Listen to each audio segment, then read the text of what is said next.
Alright guys, अस्सलाम वालेकुम। तो कैसे हैं मेरे वीयू के परिंदे? सब खैरियत से होंगे, उम्मीद करते हैं। आज का जो हमारा लेक्चर है मॉड्यूल नंबर 21, साउंड एम्पलीट्यूड। इसमें दो ऑप्शन है कि एम्पलीट्यूड जो होता है, साउंड का एम्पलीट्यूड, वो किस तरह से ट्रैवल करता है, एम्पलीट्यूड होता क्या है और उसकी लाउडनेस क्या होती है। ये 4-5 चीजें जो है ये आपने लाजमी तौर पे इनका कंसेप्ट आपको फिजिक्स में आपने अब तक जितना भी आपने पढ़ा होगा उसमें आपको कंसेप्ट बिल्कुल क्लियर होगा।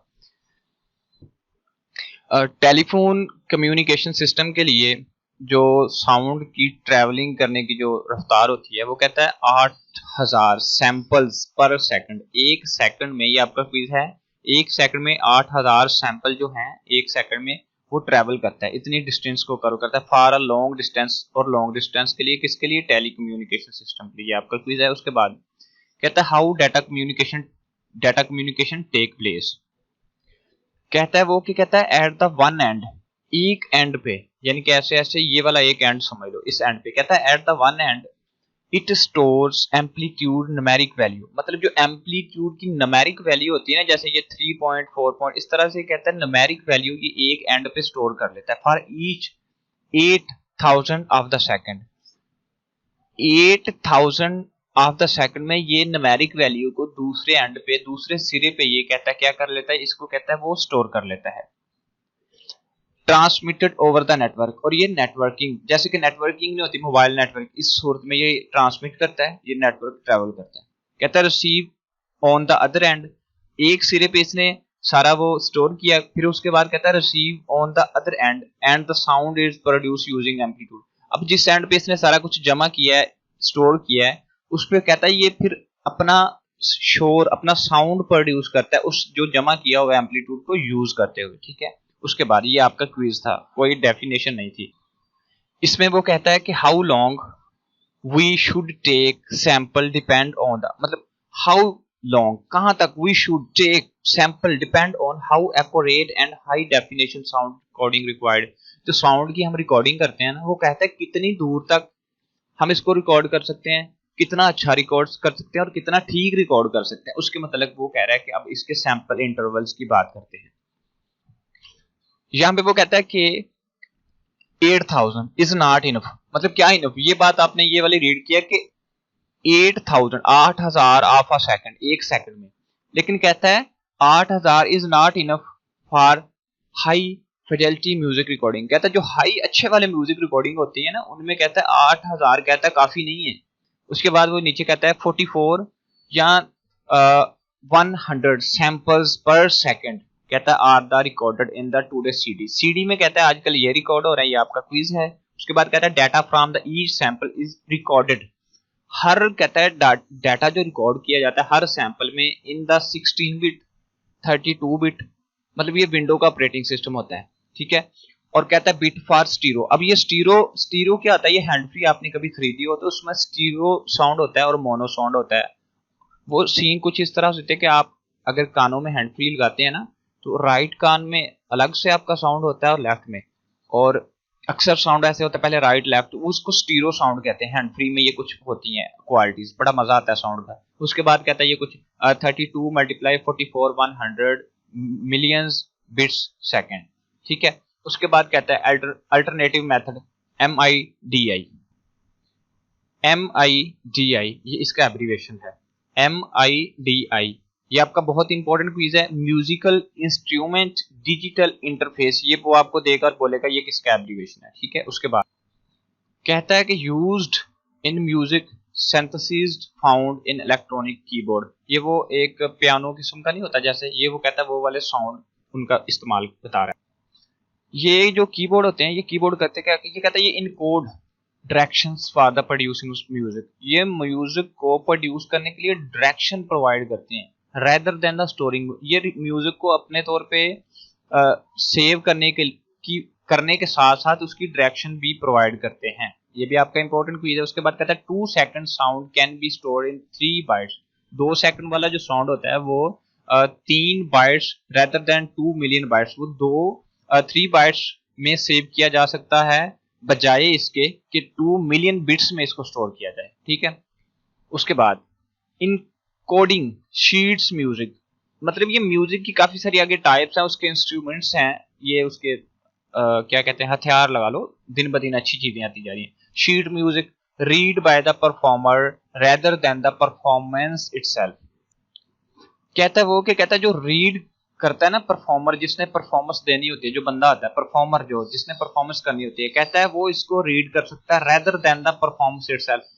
सिर्फ जो उसकी परफॉर्मेंस होती है वो परफॉर्मेंस ही नहीं, उससे ही अंदाजा नहीं लगाया जा सकता, बल्कि जो उसको परफॉर्म कर रहा है वो भी उसको रीड कर सकता है और वो भी अंदाजा लगा सकता है। ये MID recording could be significant different when the perform on the different synthesis. मतलब कहता है जब आप अलग अलग जैसे तबला, ढोलक, म्यूजिक, वो पियानो, मतलब कहता है अगर आप अलग अलग चीजें यूज करेंगे तो सबका साउंड अलग अलग होगा, सबका अलग मजा होगा। उसके बाद module number 22 binary notation.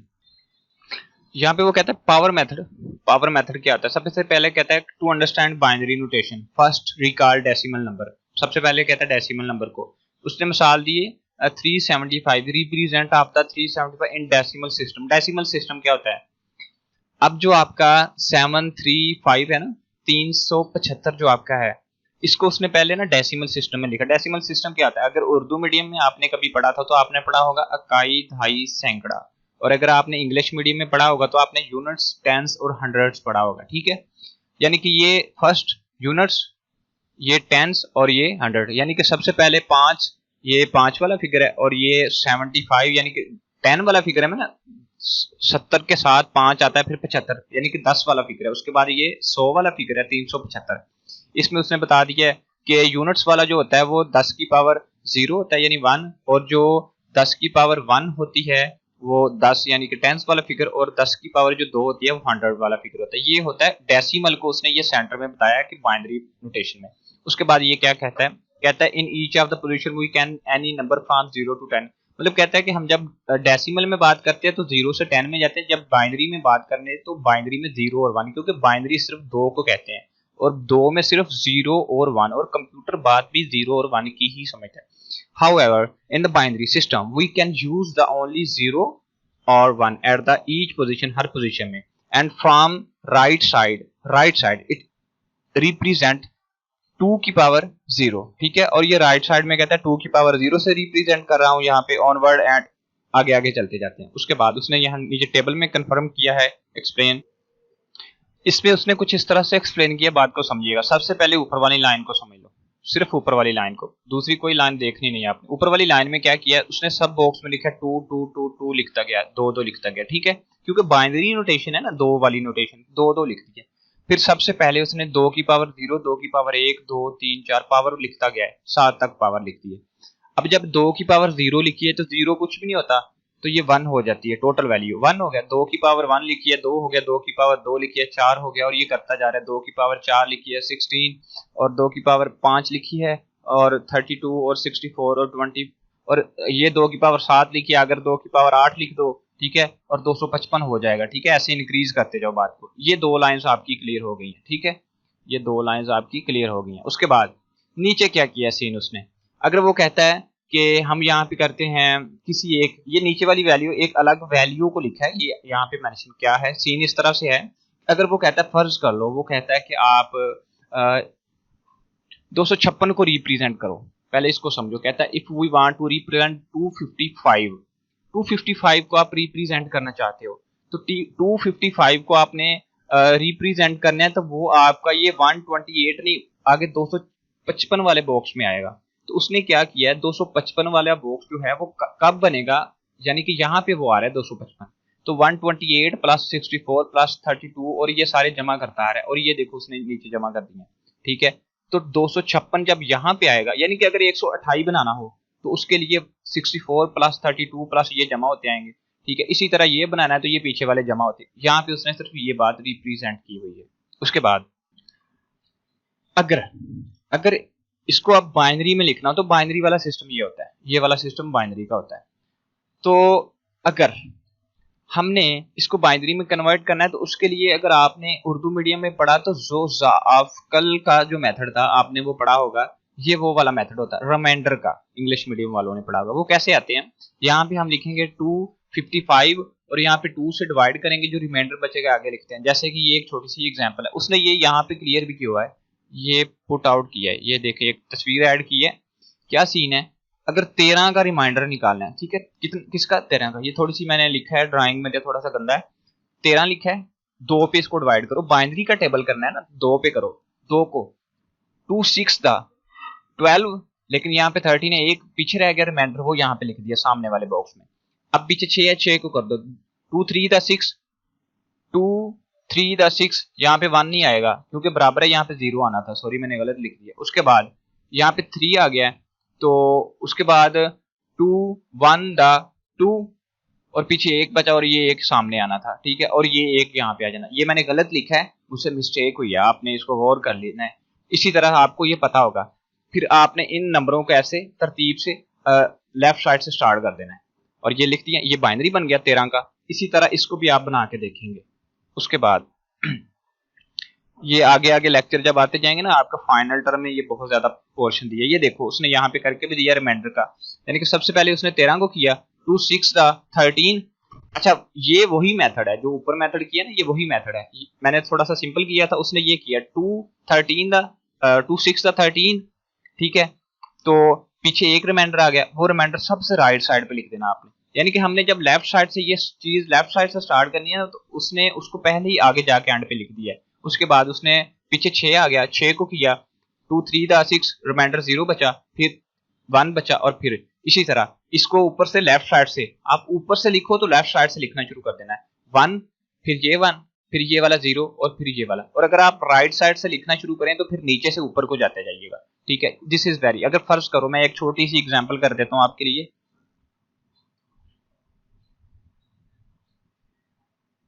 Drawing में तो मुझे सारी जिंदगी मजा नहीं आया, तो आज किधर से आ जाना है। और हम ये जरा यहाँ पे किसका निकालते हैं। फर्ज करो वो कहता है 10 का बाइनरी निकालो, ये मैंने ये 10 लिख दिया। यार माइंड ना कीजिएगा, 2 पे करना है, मैं सारा कर देता हूँ, ब्रेक लगा देता हूँ वीडियो को। ये मैंने इसको सॉर्ट आउट कर दिया है, 2 5 दा 2 2 दा, और ये अब ये रिमाइंडर है। अगर ये देखें जैसे कि उसने ये किया, अगर आपने राइट साइड से लिखना है तो आपने जो है ना नीचे से ऊपर को जाना है, अगर आपने लेफ्ट साइड से लिखना है तो ऊपर से नीचे को आना है। जैसा कि अगर आपने लेफ्ट साइड से लिखना है, मैं लेफ्ट साइड लिखता हूँ, यानी कि मैं ऊपर से नीचे आऊंगा। सबसे पहले मैं लिखूंगा 0, ये ऊपर वाला, फिर मैं ये 1 लिख रहा हूँ, फिर मैंने ये 0 लिख दिया, और फिर मैंने ये लिख दिया 1, ठीक है। अब ये जो मेरा इतना पोर्शन है ना, ये वाला पोर्शन, अब ये मेरा हो गया है, मैं थोड़ा कलर चेंज करके इस पे लाइन लगाता हूँ, ये मेरा बाइनरी था, किसका, 10 का, 10 का। उसने बोला ना 10 को बाइनरी में लिखो, तो ये मैंने लिख दिया है 0 1 0 1। इस तरह से आपने बाइनरी में कन्वर्ट करना है। उसके बाद नेक्स्ट क्या है, नेक्स्ट टॉपिक नंबर है 23। इसमें कहता है बाइनरी एडिशन कर दो। एडिशन कैसे करनी है, ये भी बहुत प्यारा और खूबसूरत मजे वाला टॉपिक है। सबसे पहले वो कहता है कि we are dealing with the 2 bits by adding, मतलब हम 2 बिट्स से डील कर रहे हैं। सीन कुछ इस तरह से, ये सबसे पहले ये वाली बात को अच्छे से समझ लेना है आपने। जब हमने 1 में 1 को जमा करना है तो लिखना क्या है, 1 में 1 को जमा करना है क्या लिखना है, 0 में 1 को जमा करना है क्या लिखना है, और इस तरह से ये चीज को समझे। जब आपने 1 और 1 को जमा करना है, 2 नहीं लिखना, 0 लिखना है, और एक जो है आपने कैरी ले लेना है। 1 और 1 को जमा किया, 0 लिख देना है, और एक को कैरी ले लिया, ठीक है। उसके बाद जब आपने 0 और 1 को जमा करना है, 0 और 1 को, ऊपर 0 है नीचे 1 है, तो आपने नीचे 1 लिख देना है, और अगर ऊपर 1 है नीचे 0 है तो फिर भी आपने 1 लिख देना है। ये दोनों सूरतों में आपने 1 लिख देना है। उसके बाद 0 0 करना है तो आपने 0 लिख देना है, ठीक है। सिर्फ जब 1 और 1 को करना है ना, तो आपने 0 लिखना है और 1 कैरी करना है। और इसी चीज को उसने आगे थोड़ा सा एक्सप्लेन किया है, क्या किया उसने, इसको समझते हैं।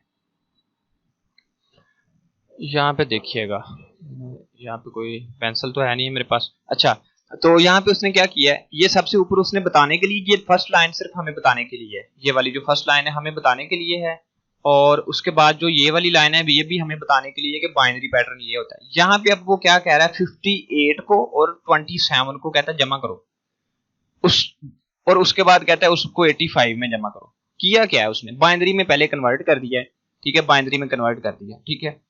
अब क्या किया, सॉरी 58 को 27 में ऐड करो तो आंसर क्या आता है, 85 आता है, ठीक है, और 85 का बाइनरी है। अगर आप 85 को बाइनरी में कन्वर्ट कर लो फिर भी यही आंसर आएगा, और उसने अलग अलग किया। क्या किया, 0 को इस 1 में जमा करो। ये ऊपर, ये देखो मेथड ऊपर लिखा हुआ है, इसको थोड़ा मैं उठा के करीब कर देता हूँ। करीब हुआ है या खराब हो गया है? आई थिंक खराब हो गया है। अच्छा, ये 1 और 1 को याद रखना, जब भी आएगा 0 लिखना और 1 कैरी करना है। और जब 0 और 1 या 1 और 0 को करना है तो आंसर 1 आएगा। ये 0 और ये 1 है, ऊपर देख लो, ये 0 और ये 1 है, आंसर 1 आएगा। 0 और 1 को जमा किया, आंसर 1 आ गया। अब ये 1 और 1 को जमा करो, ये देखो ये 1 और 1 को जमा किया है तो आंसर 0 आएगा, और ये एक कैरी आगे चला जाएगा। ये 1 और 1, ये 0 आ गया और एक आगे चला जाएगा। यहाँ पे हमारे पास एक अब एक्स्ट्रा है, ठीक है। अब ये एक एक्स्ट्रा है, अब ये वाला 1 और ये वाला 0, इसको हमने जमा करना है और ये 1 आ गया, ठीक है। क्या मैं आपकी ये वाली तस्वीर कॉपी करता हूँ, उसके अंदर पेंट के अंदर अगर हो गई तो इंशाल्लाह ये काफी आसान होने वाला है। इसको मैं डोंट सेव कर देता हूँ। हो गया हो गया हो गया हो गया, मजे आ गए जी, मजे आ गए। इसको मैंने थोड़ा बड़ा कर दिया। यहाँ पे अगर मेरी पेंसिल काम करेगी तो ये देखिएगा, पहले तो मैं जो है ना अलग वाला पोर्शन उसको अलग करूंगा। ये वाला पोर्शन सिर्फ हमें समझाने के लिए था, ऊपर वाला, ठीक है। हमने नीचे वाला हिस्सा जमा करना है, और यहाँ पे भी हम लगा देते हैं निशान। अब ये सेंटर वाली चीज हमने जमा करनी है, ये वाली, ठीक है। अब इसको जमा कैसे किया उसने, ये पेंसिल ली हमने, ये 0 और ये 1 जमा करो, 1 आ गया, ठीक है। 1 और 1 को जमा करो, 0 लग गया और ये 1 कैरी आ गया, ये 1 आ गया, ठीक है। अब इस 1 को और इस 0 को जमा करो, 1 आ गया। अब 1 और 1 को जमा करो, 0 आ गया, कैरी 1 यहाँ पे आ गया, ठीक है। अब इस 1 को, इस 1 को और इसको जमा करो, क्या आएगा, 1 1 और ये 1, ये वाला 1, ठीक है। जब आप 1 प्लस 1 और प्लस 1 करोगे तो फिर आपका आंसर आएगा 1 और ये 1 11, ठीक है। अब इसमें ये 1 लग जाएगा और आगे वाला कैरी चला जाएगा। देखिएगा 1 और ये 1 और ये कैरी वाला 1, 1 आ गया और एक 1 आगे कैरी चला जाएगा, वो इधर लगा देते हैं। अब ये वाला 1 और ये वाला 1, 2 1 हो गया ना, तो यहाँ पे 0 आएगा ना, जैसे पता था 1 प्लस 1 और आंसर आएगा 0, और एक ये वाला आगे कैरी चला जाएगा, यानी 1 और ये वाला 1 जो न्यू आया पीछे से वो 0 आ गया और एक 1 यहाँ पे कैरी चला गया, और ये वाला 1 और ये वाला जो है 0 यहाँ पे आपका आ गया 1, और नेक्स्ट ये वाला जो 0 है आपका और ये जो 0 है ये आपका 0 आ गया, ठीक है। ये दोनों वैल्यूज को आपने जब जमा किया, और जमा करने के बाद आपका जो आंसर है वो ये है, और 87 का जो बाइनरी है वो ये आ गया। यही उसने बताया है कि इसको आपने एडिशन कैसे करनी है, बाइनरी एडिशन, ठीक है। ये थी बाइनरी एडिशन, ये आगे वाला आप खुद करो, दिस इज वेरी इजी। सिर्फ ये वाली जो तस्वीर है ना, इसको पक्के से रट्टा लगा लो, याद कर लो। अगर 1 1 होगा तो आपका 0 आएगा, 1 कैरी, अगर 1 1 1 होगा तो 1 आ जाएगा, 1 कैरी चला जाएगा। ये वाली चीजें याद कर लो, बाकी 3 4 ये क्वेश्चन कर लो, आपको क्विज में हेल्प करने वाले हैं। ये सारा टॉपिक सेम है एज इट है, ठीक है। मिलते हैं अगले टॉपिक में, तब तक के लिए इजाजत दें, अल्लाह हाफिज, अल्लाह निगहबान।